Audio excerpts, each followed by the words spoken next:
The first rays of light pierced through the cracked viewport as Hannah opened her eyes. Her head throbbed with pain, and the taste of blood lingered in her mouth. Warning lights flashed across the spacecraft's damaged control panel.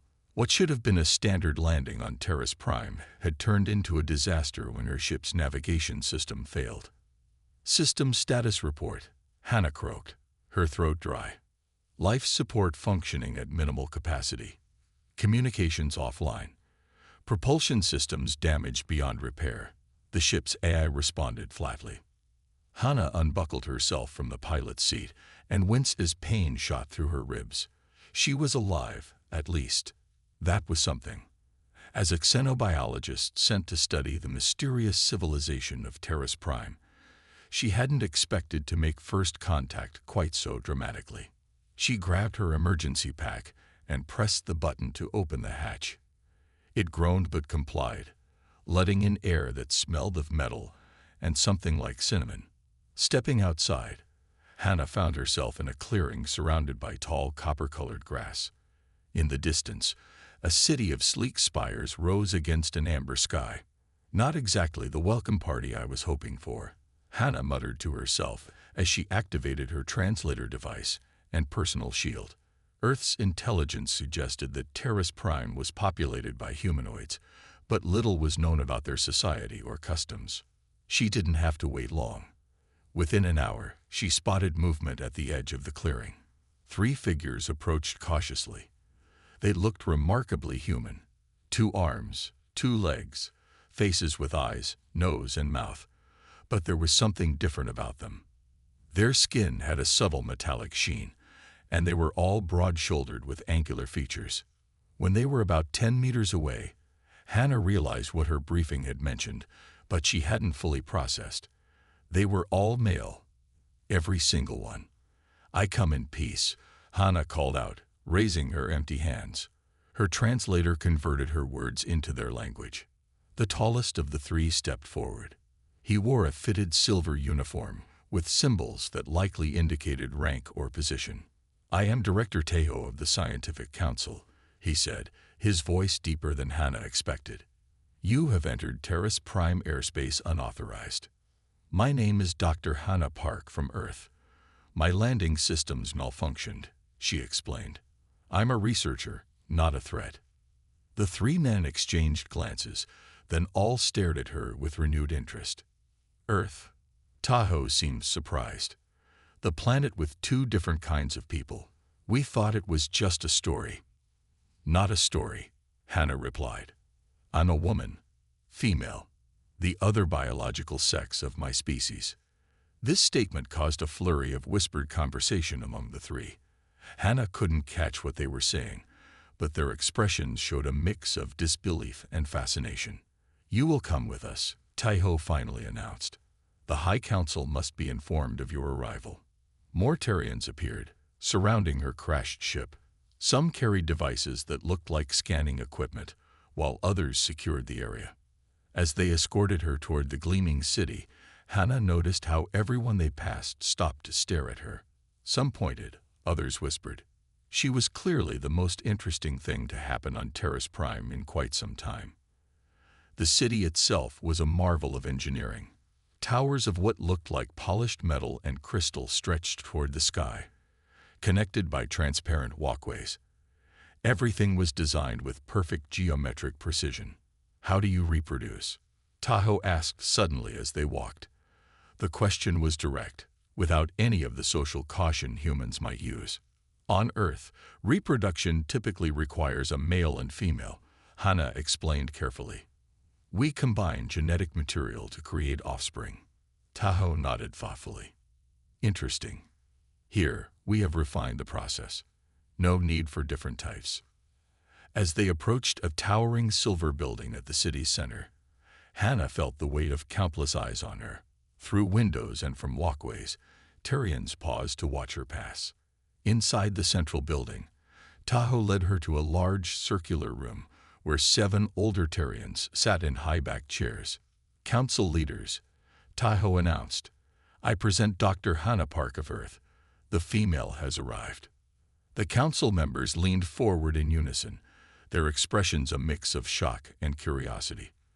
The one in the center chair, who appeared oldest, spoke first. "In 1,000 years, we have never had a female set foot on our world," he said. "Your arrival changes everything." Hana looked around at the room full of men who had never seen someone like her before. She realized that whatever happened next would forever alter the course of two worlds. Hana sat in a small white room, alone except for the strange plants that grew from crystal pots along the wall. 3 days had passed since her crash landing on Terrace Prime. 3 days of questions, scans, and curious stares from the all-male society that had never seen a woman before. The door slid open with a soft hiss. A Terrian with sharp features and serious eyes entered. He wore a deep blue uniform with symbols that marked him as part of the scientific division. "I am Minho, chief geneticist," he said without greeting. "I have been assigned to study you." Hana stood up and extended her hand, an Earth custom she knew might be foreign to him. "Dr. Hana Park, I'm looking forward to working together." Minho stared at her outstretched hand with confusion before tentatively touching it with his own. The contact seemed to surprise him, and he quickly pulled back. "Follow me," he said, turning abruptly. "The laboratory is prepared." They walked through corridors of polished metal, passing Terrians who stopped their work to watch them. Hana noticed how they all had similar builds and heights, though their faces showed more variety. The lack of biological diversity was striking to her trained eyes. In the laboratory, screens displayed data in the Terrian language, which her translator was still learning to process. Equipment hummed softly, much of it recognizable to Hana despite its advanced design. "Your arrival has caused disruption," Minho said as he prepared a scanning device. "The concept of biological sex is historical for us. We evolved beyond it centuries ago." "How do you reproduce?" Hana asked, genuinely curious. "Controlled genetic replication," Minho explained, his voice taking on a more enthusiastic tone. "Each new generation is created from carefully selected genetic patterns. We improve with each cycle." He directed Hana to stand on a circular platform. A blue light swept over her body. "No random combinations. No genetic drift?" Hana asked, thinking about the evolutionary implications. Minho's eyes narrowed slightly. "Our way is efficient, predictable, better." The scan completed, and Minho studied the results with growing interest. His professional distance seemed to crack as he examined the data. "Fascinating," he murmured. "Your cellular structure, the reproductive system, entirely different hormone balance." He looked up at Hana. "You are much more complex than our historical records suggested." "Biological diversity has advantages," Hana said carefully. "It helps species adapt to changing conditions." Minho made a dismissive gesture. "We control our conditions." For the next several hours, Minho conducted tests while Hana asked questions about Terrian society. Gradually, the rigid scientist became more engaged, his curiosity overcoming his initial detachment. During a break, Hana noticed Minho studying an image on his personal device. She glanced over his shoulder and saw what looked like medical data. "What are those patterns?" she asked. Minho quickly turned off the display. Nothing of importance. But Hana had seen enough to recognize genetic degradation markers similar to those she'd studied on Earth. She chose her next words carefully. "On Earth, we've studied what happens when genetic diversity becomes too limited. It often leads to stability issues over generations." Minho's face hardened. "Our methods are perfect. We have eliminated disease, extended lifespan, and optimized intelligence. Perfect systems don't require secrecy," Hana pointed out gently.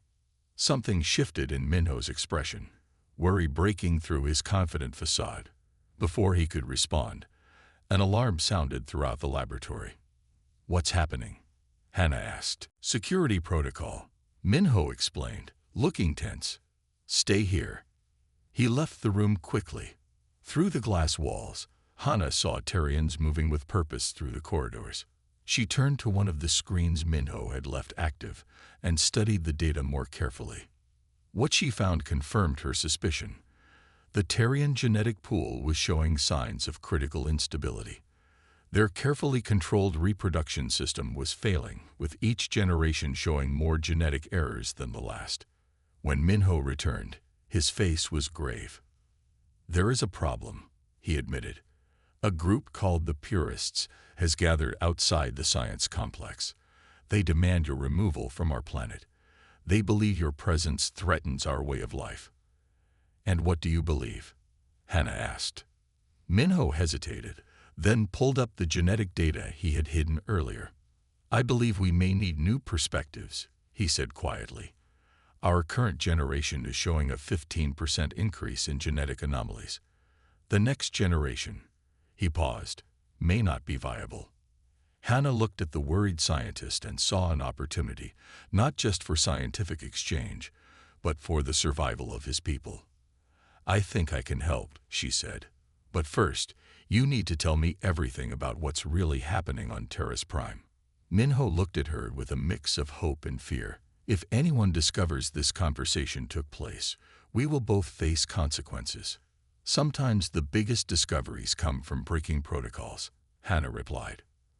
Outside, the chants of the protesters grew louder, but inside the laboratory, two scientists from different worlds began to forge an alliance that might save a civilization. The High Council chamber of Terrace Prime fell silent as Hannah finished speaking. 7 council members sat around a curved table, their faces showing various degrees of shock and disbelief. Behind them, a dozen other Terrians stood watching, including Minho, whose eyes hadn't left Hannah since she began her presentation. "What you suggest is impossible," said Council Leader Jeannot, breaking the silence. His silver hair marked him as one of the oldest Terrians. "Our way has served us for 1,000 years." "Your way is killing you," Hannah said simply, pointing to the genetic charts displayed on the large screen. These patterns showed dangerous degradation. Each new generation has more flaws than the last. "She speaks truth we have hidden from ourselves," Minho added, stepping forward despite protocol. "Our latest birth cycle showed a 20% failure rate. The genetic pattern is breaking down." Young Councillor Kiwu slammed his hand on the table. "This is outrageous. We cannot trust an alien who crashed on our world mere weeks ago. She knows nothing of our society." "I know biology," Hannah countered calmly. "And biology doesn't care about society. Without genetic diversity, your species faces extinction within 3 generations." The chamber erupted in argument. Kiwu's supporters called for Hannah's immediate removal from the planet. Others demanded more information about the genetic crisis that had been kept secret from the general population. "Enough." Junho's voice cut through the noise.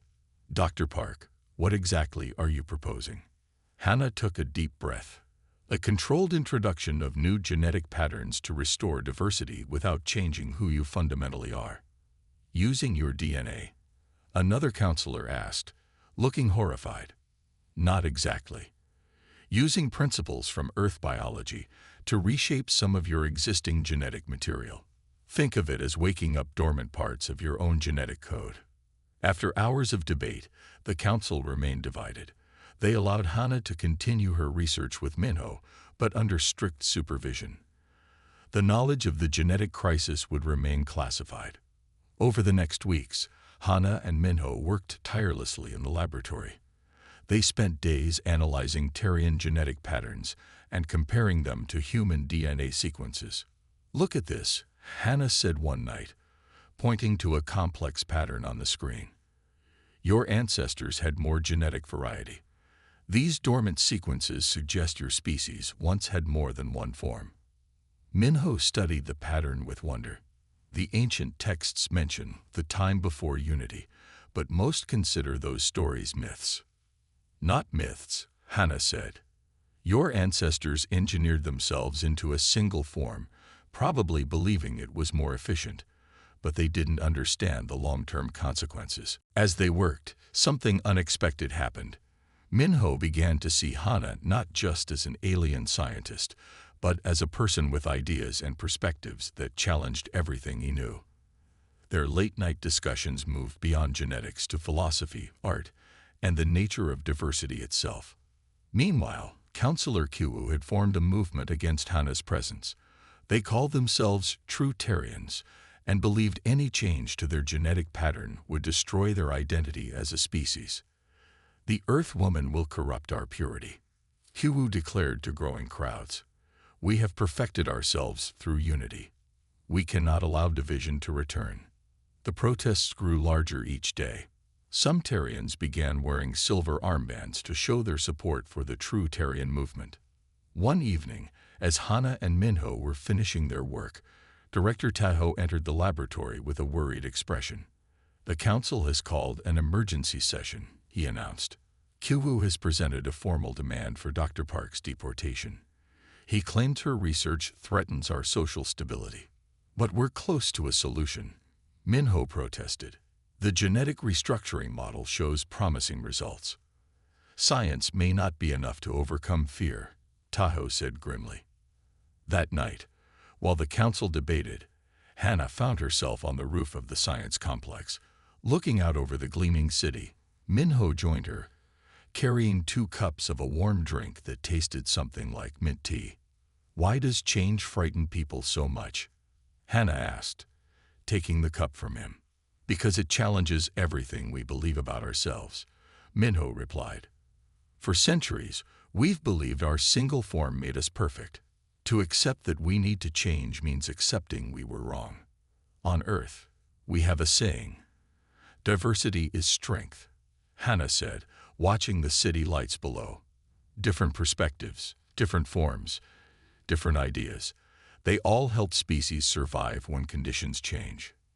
Minho was quiet for a moment. I've been studying your genetic pattern, he finally said.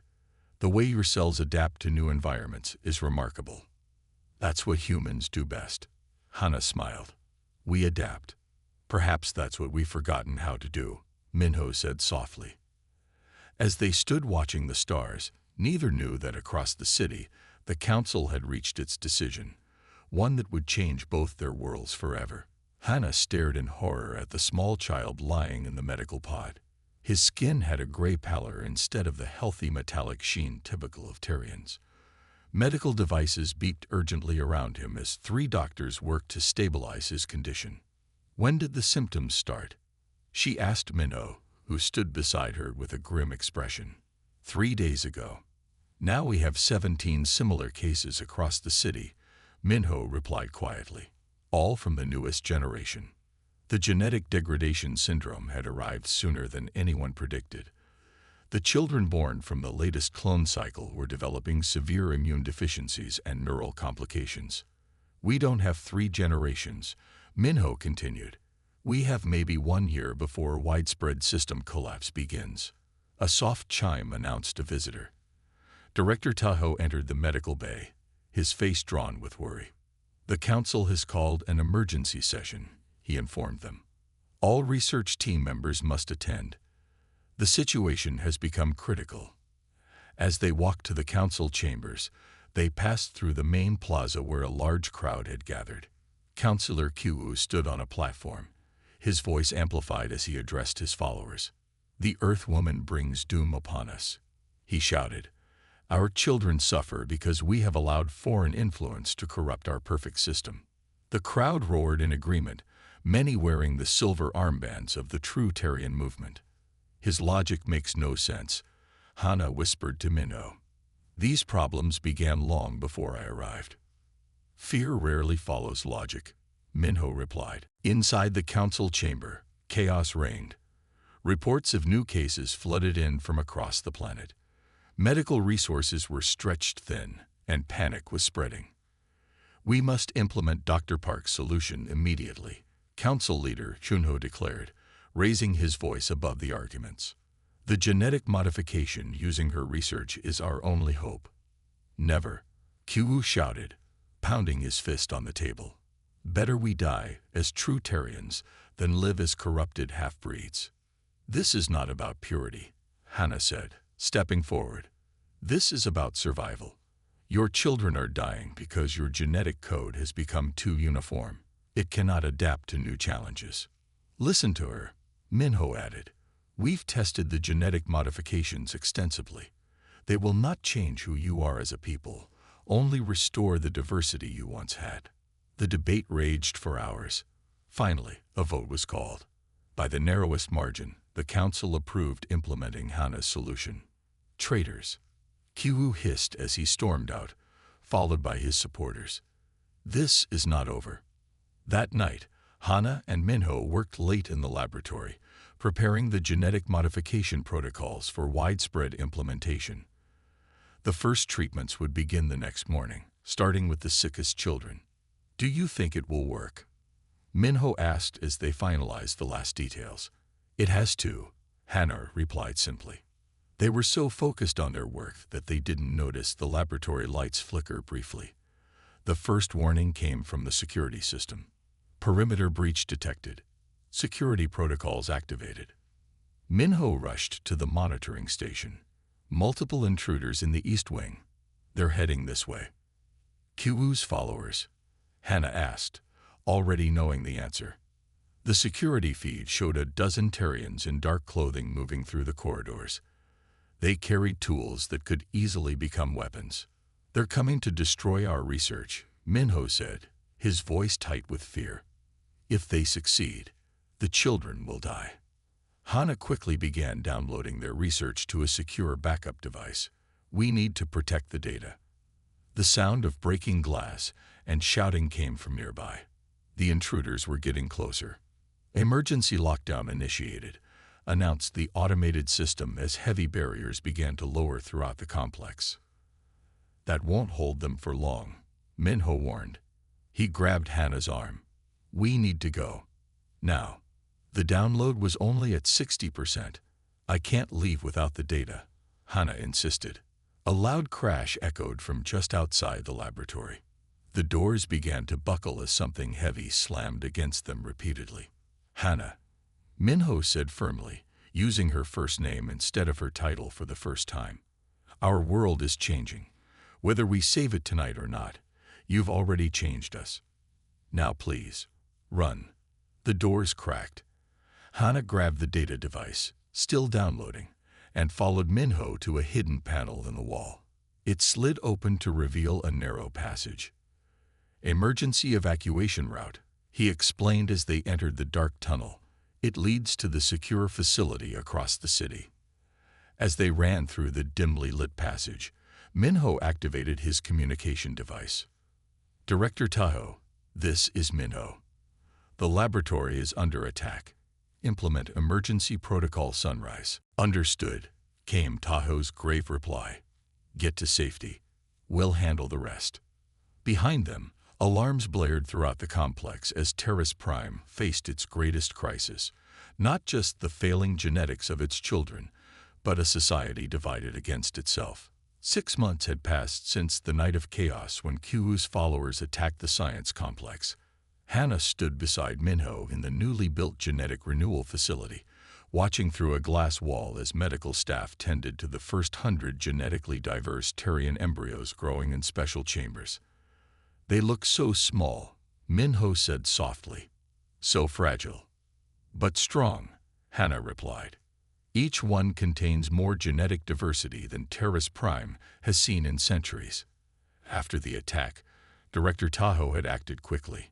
Using emergency powers granted by the Council, he had security forces arrest Qiwu and his most violent followers. They were now living in a remote colony on the far side of the planet, forbidden from interfering with the genetic renewal program. The children who had fallen ill with genetic degradation syndrome were the first to receive treatment. Within weeks, their conditions improved dramatically. This success convinced even some skeptics that Hana's solution was necessary for their survival. The first new generation will still look like you, Hana explained as they moved through the facility. But their genetic patterns will be more varied, more resilient. And some will be different. Minho asked carefully. Yes, Hana nodded. Not immediately. But within a few generations, natural variation will likely emerge. Your species once had more than one form. Those patterns are still there, just dormant. They stopped at a special chamber where a single embryo grew, more developed than the others. This was the test case, now almost ready to be born. "We need to choose a name," Minho said, looking at the small life form with wonder. Before Hana could respond, a chime sounded throughout the facility. Director Taho's voice came over the communication system. "All senior staff to the reception area. The Earth delegation has arrived." Earth had finally responded to Hana's emergency signals. When they learned of her discoveries on Terrace Prime, they immediately arranged a formal diplomatic mission. Today would mark the first official contact between the two worlds. As Hana and Minho hurried to the reception area, they passed through the main plaza where just months earlier, angry protesters had gathered. Now, curious Terrians lined the paths, watching with interest as the Earth delegation, 3 men and 2 women, made their way toward the government buildings. "Your people seem much calmer about seeing females now," Hana observed with a smile. "Having you here prepared us," Minho replied. "You changed how we see the universe." The diplomatic meeting went smoothly. Earth offered technology and knowledge in exchange for cultural exchange and trade rights.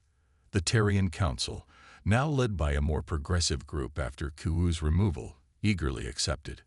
As the diplomats discussed details, Hana received an urgent message on her device. "It's happening," she told Minho quietly.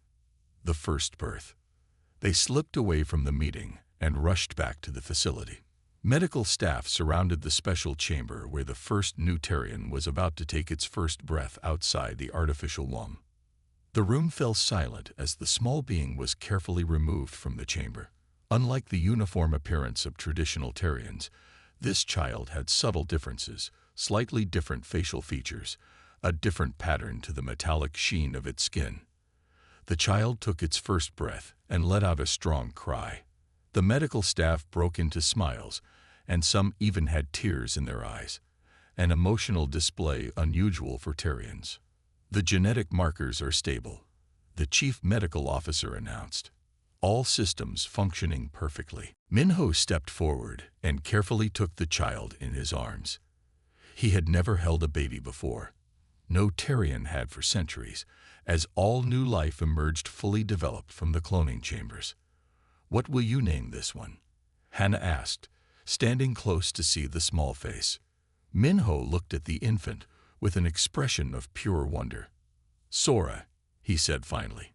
"It means sky in one of your Earth languages, because this child will know no limits." 1 week later, Hana stood on the landing platform next to her repaired spacecraft. The Earth delegation had departed, but she had remained to witness the birth. Now it was time for her to return home, where she would serve as the official ambassador to Terrace Prime. Minho came to say goodbye, along with Director Teo and several other Terrians who had worked closely with her. "Will you return someday?" Minho asked as they stood beneath the amber sky. "Of course," Hana promised. "I need to see how your world continues to change."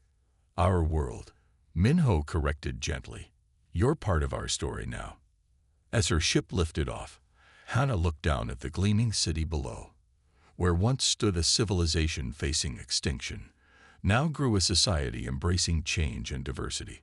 One person had made that difference, and somewhere in that city, a child named Sora slept peacefully, the first of a new generation that would transform Terrace Prime forever.